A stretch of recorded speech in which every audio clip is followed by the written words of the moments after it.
Kuna kijana mmoja alikuwa akisoma chuo kikuu, ashakuwa mtu mkubwa, akamaliza, akarudi nyumbani. Lakini babake ana tabia, hamuachi kwa kosa lolote. Kitu kidogo amekosea, amrekebisha, hapa hujafanya sawa. Sasa huyu ameenda, amechukua madigiri yake ng'ambo huko, amerudi, asubiri kutafuta kazi, aishi pale nyumbani. Akiingia kwa rumu yake, mara nyingine huyu bwana yuwasoma vitabu vyake, mara amelala taa. Baba anambishia, vipi utalala na taa iko zima? Taa bwana, hii ni israfu, hii taa yalipiwa bwana, umeme sijui. Ameingia uani choni, labda maji hakufunga vizuri, baba yuaje angalia, vipi waacha maji. Yani anachofanya yule baba, yule kijana asema, kero gani mzee huyu, mimi mtu mkubwa bado tu anirekebisha hili anirekebisha. Atamani apati kazi leo, asema nitoke hapa nyumbani. Ikafika yule baba yuaumwa maskini. Siku moja yule mtoto ameapply kazi, akaletewa majibu kwamba atakana aende akafanya interview sehemu fulani. Akamwaga mamake.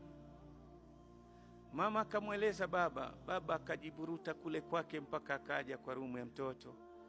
Akamwambia, mimi najua utapita hiyo interview, kwa sababu wewe kijana wa Simba huogopi, nisha kutoa uoga.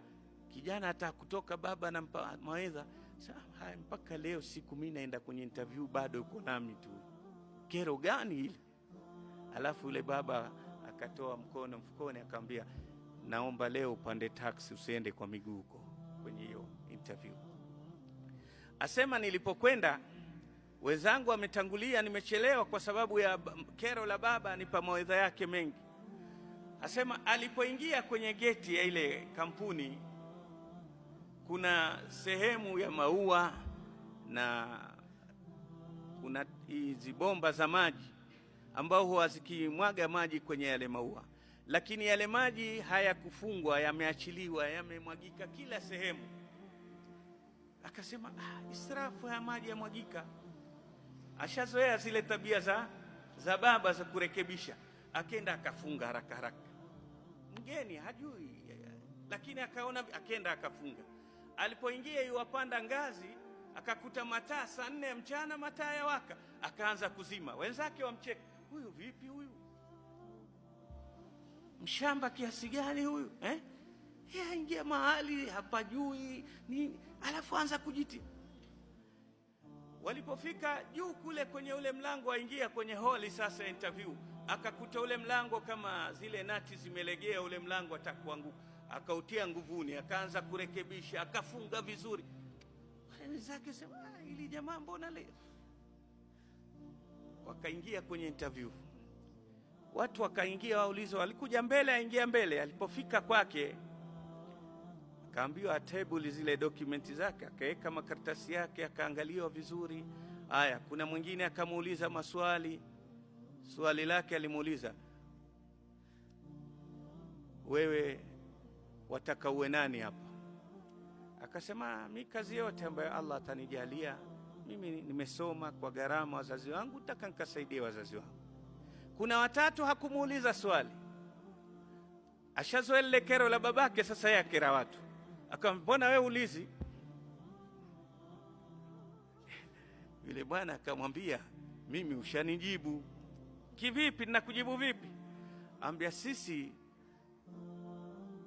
tumefanya vitu hapa vya uharibifu, tukaacha maji ya mwagika wazi, ya kumwagika bure, tukaacha mataa ya waka, huu mlango tukafanya hivi uwe waanguka. Ulipoingia ukaanza kurekebisha bila hatukujui. Sasa mimi nilikuwa na kuangalia hapa kwenye CCTV unavyorekebisha.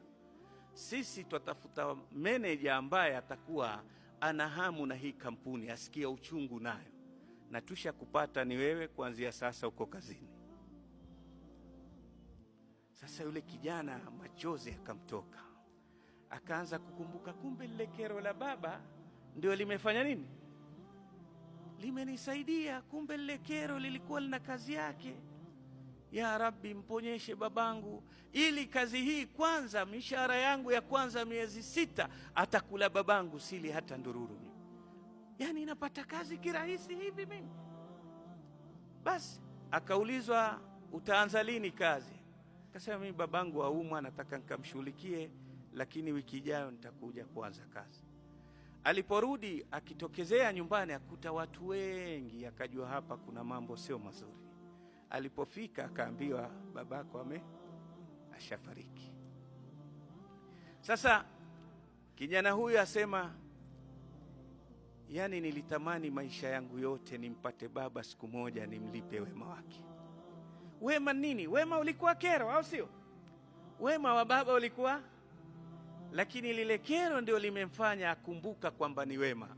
Angemtelekeza akawa mpumbavu, angemkumbuka baba amenidhulumu, hakunielekeza njia nzuri ya maisha. Hii ni TV Iman Tanzania, elimu bila mipaka.